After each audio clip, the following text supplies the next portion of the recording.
आनंद परमानंद सदगुरु महराज जी साहिब सत्संग आश्रम डेरा सदगुरु पीतन जी साहिब धाम निगाना जिला भिवानी हरियाणा के सौजन्य से संतों के साथ मौलाना रूम ने कहा है, प्रभु रूपी सत्य के सार की कल्पना भी असंभव है। उस परम मित्र का वर्णन कोई कैसे कर सकता है जिसके समान कोई दूसरा है ही नहीं, दूसरा कोई नहीं गुरु समान। जब सुखदेव गुरु दहन करके नाम लेकर उसके आदेश अनुसार कमाई करके अपने पिता वेद व्यास के पास गया तो उसने पूछा, गुरु कैसा है? सुखदेव चुप। आखिर बाप ने कहा, क्या सूर्य जैसा है? सुखदेव बोला, सूर्य जैसी चमक वाला है, लेकिन सूर्य में गर्मी है, गुरु में गर्मी नहीं। फिर उन्होंने पूछा, किस जैसा है? कोई जवाब नहीं। फिर पूछा, क्या चंद्रमा जैसा है? बोला, है तो चंद्रमा जैसा शीतल, लेकिन चंद्रमा में दाग है, गुरु में कोई दाग नहीं। ऋषि ने पूछा, फिर किस जैसा है? सुखदेव ने उत्तर दिया, गुरु जैसा गुरु ही है। वेद व्यास ने कहा, चाहे रोज 10 बार विष्णुपुरी में जाओ, कोई नहीं रोक सकता। सुखदेव ने बड़ी विनम्रता से अपने पिता को कहा, पिताजी आपका धन्यवाद, मैं आपकी ये शिक्षा हमेशा याद रखूं। सुखदेव को विष्णुपुरी से इसलिए निकाल दिया गया था क्योंकि वह निगुरा था। ऋषि वेद व्यास ने उसे कई बार राजा जनक के पास भेजा, वह अपने अभिमान के कारण वापिस आ जाता, क्योंकि राजा जनक उसकी तरह त्यागी नहीं था। उसके पिता ने कहा, जरा एक पल के लिए सोचो कि विष्णुपुरी जैसे निचले दर्जे के मंडल में दाखिल होने के लिए भी अगर गुरु की आवश्यकता है तो इससे कहीं ऊंचे शुद्ध आत्मिक मंडलों में दाखिल होने के लिए राजा जनक जैसे कितने बड़े यानी पूर्ण सदगुरु की आवश्यकता है। सभी संतों महात्माओं ने सदगुरु के सच्चे भगत की अद्वितीय स्थान दिया है, क्योंकि पूर्ण गुरु के बिना मुक्ति नहीं।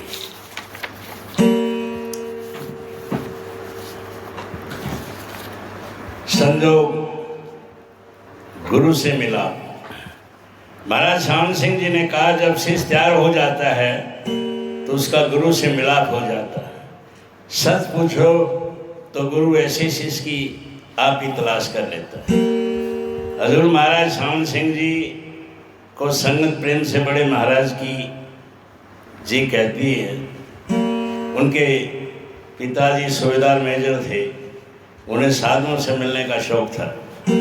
वे जिस साधु के पास जाते आपको साथ ले जाते, आप जितना समय उनके साथ रहे साधुओं से मिलते रहे। इस तरह धीरे धीरे आपको साधुओं से मिलने का शौक हो गया। जब आप बड़े हुए तब ये शौक और बढ़ गया। इसमें कोई शक नहीं कि रूहानियत एक अमली ज्ञान है, क्योंकि एक वक्त था जब आप खुद कहते थे कि गुरु की क्या जरूरत है।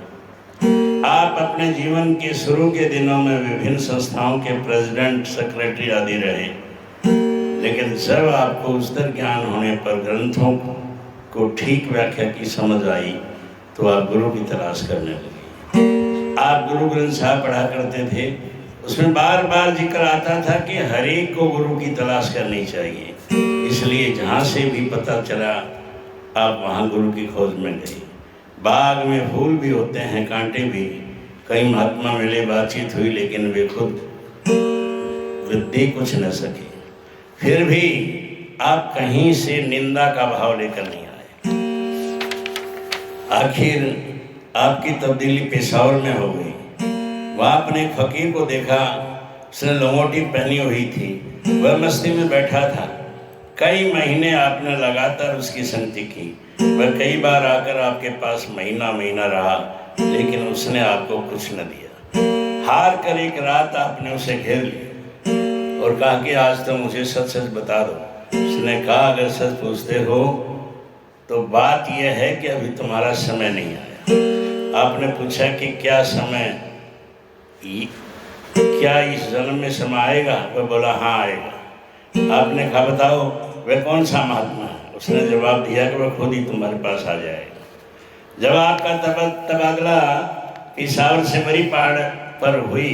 तो एक दिन बाबा जरनैल सिंह जी महाराज वहाँ पहुँचे। उनके साथ बीबी रूपो भी थी। बाबा जी महाराज बीबी रूपो से बोले, हम इस सिख के लिए आए हैं, यहाँ आए। बीबी रूपो ने कहा, इसने तो आपको अभिवादन भी नहीं किया। इस पर बाबा जी ने कहा कि अब इस बेचारे को क्या पता, परसों ये मेरे पास आए। उन दिनों बाबा जी बाबू सुखदयाल के चौबारे में ठहरे हुए थे और श्री गुरु ग्रंथ साहब से सत्संग किया करते थे। 2 दिन बाद बड़े महाराज जी के एक दोस्त ने उनसे कहा कि आप संतों महात्माओं से मिलने की शौकीन हो, आओ आज आपको एक महात्मा के दर्शन करवाऊं। वह आपको उस दिन बाबा जी महाराज के पास ले गया। आप कई दिन उनकी संगति में रहे। आप सवाल करते गए, बाबा जी जवाब देते गए। जो आपके 20 साल के संशय थे वे 4 दिनों में खत्म हो गए। आपने नाम के लिए अर्ज की, पर साथ ही ये भी कहा कि राधा स्वामी नाम को आप सुनना नहीं चाहते। ये नया लफ्ज़ है, आपके दिल में ना डाला जाए। बाबा जी महाराज ने पूछा, क्या कोई वाणी तुम्हारे नित नेम में है? आपने कहा, जी जपू जी साहिब और जाप साहिब मेरे नित नेम में। बाबा जी कहने लगे कि जाप साहिब में गुरु गोविंद सिंह जी ने मालिक के कितने नाम रखे हैं? आपने कहा, जी गिने तो नहीं, लेकिन ख्याल है कोई 1200-1400 होंगे। तब बाबा जी महाराज कहने लगे, अगर एक महात्मा ने वाहे गुरु का एक और नाम राधा स्वामी रख दिया तो क्या जुल्म हो गया। वह स्वामी जी महाराज की पोथी राधा स्वामी सार वचन छंदबद्ध रखी हुई थी। बाबा जी महाराज ने उसमें से ये पंक्ति पढ़कर सुनाई, राधा आदि सूरत का नाम, स्वामी आदि शब्द निज धाम, सूरत शब्द और राधा स्वामी दोनों नाम एक ही जानो। बाबा जी महाराज ने कहा कि सूरत शब्द का ये मार्ग गुरु ग्रंथ साहब का है और यही स्वामी जी महाराज कह रहे हैं। एक राधा का लफ्ज ज्यादा रखा है। राधा का अर्थ है रूप या आत्मा और स्वामी का अर्थ है मालिक यानी परमात्मा। आपकी तसल्ली होगी। फिर जो दात बाबा जी ने बख्शनी थी आपको बख्श दी। आप 10 दिन में छुट्टी लेकर उनके पास रहे। आपके जोर भी संशय थे उन्होंने इस समय के दौरान दूर कर दिए। सो गुरु के बिना वाणी की भी समझ नहीं आती।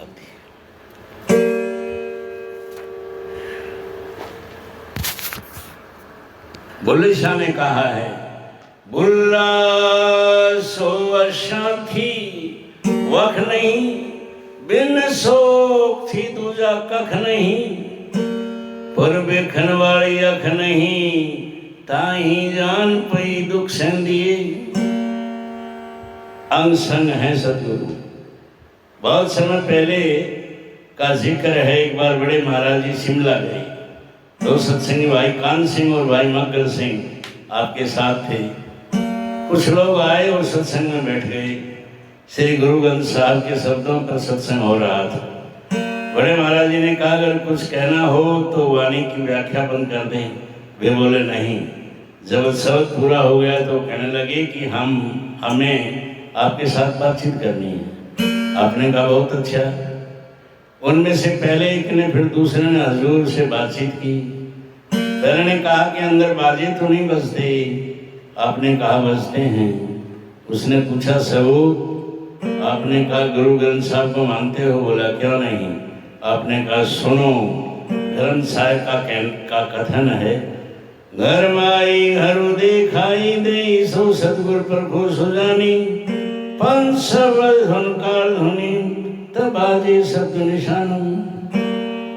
जब वाणी में से बता दिया कि वो कहने लगा कि जी मैं तो मानता हूँ, लेकिन ये साथ वाले नहीं मानते। आपने जो कुछ कहा है सच कहा है। दुनिया में सब प्रकार के लोग होते हैं। सत्संग में कुछ लोग तमाशा देखने के लिए आते हैं और कुछ बहस करने का खोटा ख्याल लेकर आते हैं। ये लोग तो चले गए, पर संगत में कुछ लोग बैठे थे जिनमें कई अभ्यासी भी बैठे हुए थे, जैसे सरदार जगत सिंह और उनकी धर्मपत्नी और भाई कीर सिंह की धर्मपत्नी वगैरह वगैरह। जब ये लोग चले गए तो सरदार जगत सिंह बोले कि हजूर जब आप बात कर रहे थे तो आपके पास सदगुरु बाबा जयमल सिंह खड़े थे, उनकी पत्नी ने भी यही बात कही। इसी प्रकार भाई केर सिंह की पत्नी जो कि रूहानी सोसाइटी की प्रधान थी, बोले कि जब आप बातचीत कर रही तब एक बूढ़ा बाबा आपकी मदद दे रहा था।